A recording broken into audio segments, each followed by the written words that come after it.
স্যারের লোকায়ত পাঠচক্র যেটি তিনি করতেন। সোমবার বেলা 11টায় শিক্ষাবিদ সাহিত্যিক অধ্যাপক আবুল কাশেম ফজলুল হকের মরদেহ নেওয়া হয় কেন্দ্রীয় শহীদ মিনারে। শ্রদ্ধা জানানো হয় বিভিন্ন সামাজিক, সাংস্কৃতিক ও রাজনৈতিক সংগঠনের পক্ষ থেকে। বাঙালির যে জাতিসত্তা বিকাশের জন্য ওনার যে অবদান সেটি স্মরণীয় হয়ে থাকবে। স্যারকে হারানোতে আমরা সত্যিকার অর্থে একজন অভিভাবককে হারিয়েছি। আমি ওনাকে একজন নিবেদিত প্রাণ চিন্তক মানুষ হিসাবে মনে করি।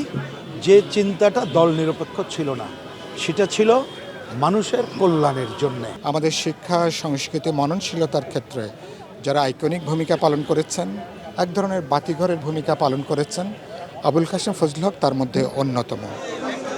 পরে অপরাজয় বাংলার পাদদেশে নেওয়ার কথা থাকলেও বৃষ্টির কারণে মরদেহ নেওয়া হয় ঢাকা বিশ্ববিদ্যালয়ের কলাভবনে। ঢাকা বিশ্ববিদ্যালয়ের শিক্ষক ও শিক্ষকদের সংগঠনের পক্ষ থেকে বিদায় জানানো হয় আবুল কাশেম ফজলুল হককে। তার লেখনীর মাধ্যমে, তার কাজের মাধ্যমে আমাদেরকে তিনি অত্যন্ত আলোকিত করেছেন।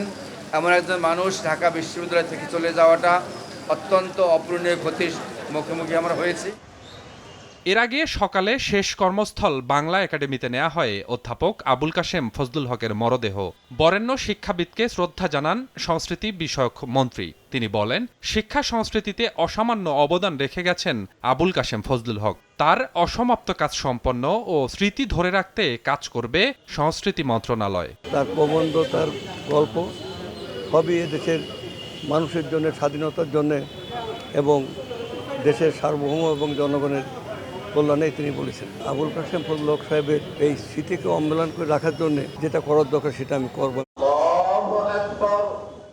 বাদজোহর ঢাকা বিশ্ববিদ্যালয়ের কেন্দ্রীয় মসজিদে হয় আবুল কাশেম ফজলুল হকের শেষ জানাজা। পরে মিরপুর শহীদ বুদ্ধিজীবী কবরস্থানে দাফন করা হয় বরেণ্য এই শিক্ষাবিদকে। স্বপন আহমেদ, সময় সংবাদ, ঢাকা।